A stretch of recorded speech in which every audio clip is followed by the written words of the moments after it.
Sebelumnya kita telah membahas tentang cara penjumlahan dan pengurangan menggunakan garis bilangan. Mengapa Ustazah jelaskan dulu menggunakan garis bilangan? Itu sebagai konsep kalian, sebagai bayangan kalian jika bertemu dengan soal penjumlahan atau pengurangan seperti itu. Proses mencari jawabannya seperti itu ya. Ke kiri tanda positif, ke kanan tanda negatif ke kiri. Sekarang bagaimana soalnya itu jika tidak meminta menggunakan garis bilangan? Soalnya itu langsung kepada hasil akhirnya. Ustazah akan menjelaskan cara singkat perhitungan tanpa garis bilangan jika soalnya, ingat, jika soalnya tidak meminta dalam bentuk garis bilangan. Soalnya meminta dalam bentuk hasil langsung.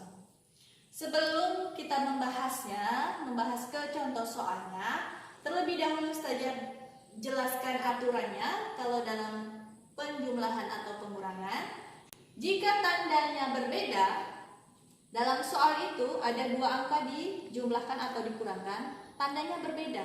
Ada yang positif, ada yang negatif. Maka tanda hasil mengikuti tanda dengan angka yang paling besar.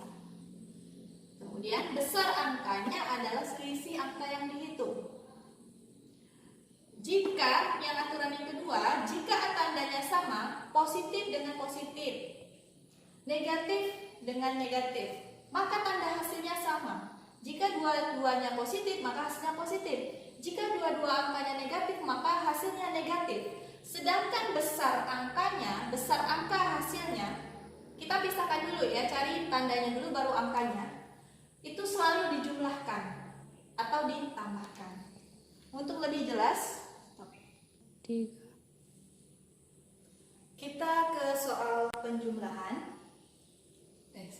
Kita lanjut ke contoh soal. Yang pertama, 6 dikurang 2. Kita lihat angka pertama apa tandanya? Tidak ada tandanya Ustazah, berarti dia positif.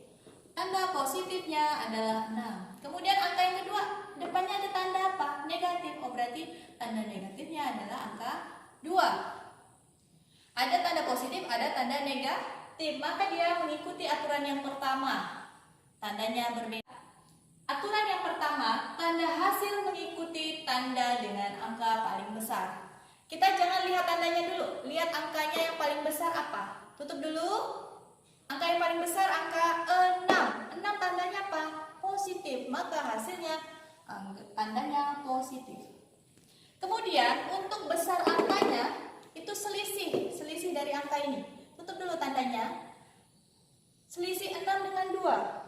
Besar kurang kecil, 6 dikurang 2, 4. Maka hasilnya positif 4, yaitu 4.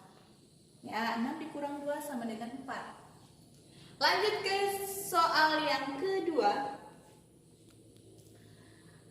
Tanda pertama yang ditulis adalah negatif, yaitu angka 4. Tanda yang kedua, tanda positif, 1. Oke.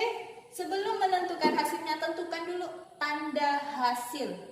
Tanda hasil tutup dulu. Angka yang paling besar angka 4. Lihat tanda angka 4, tanda apa?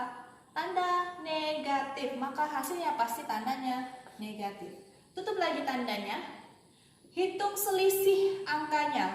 4 dengan 1. Selisihnya berapa? Cara menghitungnya 4 dikurang 1, 3. Ya, hasilnya adalah 3. Maka hasil dari negatif 4 ditambah 1 sama dengan negatif 3. Lanjut lagi ke contoh soal nomor 3.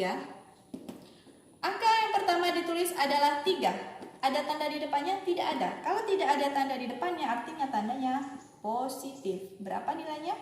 3. Angka kedua yang ditulis adalah negatif. Angkanya berapa? 7. Sebelum kita menentukan nilainya, kita tentukan tandanya dulu. Lihat, antara 3 dan 7, mana yang paling besar? Angka 7. Lihat tanda angka 7. Tandanya negatif, maka tulis negatif dulu. Satu-satu dulu, tandanya dulu baru angkanya. Tutup lagi angkanya. Berapa selisih antara 3 dengan 7? Berarti besar kurang kecil. 7 kurang 3, hasilnya 4. Ya, ini cara cepatnya ya. 3 dikurang 7 itu sama dengan negatif 4. Kita lanjut ke contoh soal untuk aturan yang kedua jika tandanya sama. Kita lihat soal yang pertama, 4 ditambah 7. Angka pertama yang ditulis adalah angka 4. Kemudian yang kedua angka 7. Angka pertama tandanya apa? Tidak ada tanda. Kalau tidak ada tanda berarti dia tandanya positif. Karena aturannya kalau tanda positif tidak perlu ditulis. Kemudian tanda yang kedua adalah positif 7. Berarti dua-duanya merupakan tanda positif. Aturannya jika dua angka dalam perhitungan memiliki tanda yang sama, maka hasil akhirnya juga akan memiliki tanda yang sama. Ini positif bertemu positif, maka tandanya hasilnya itu positif.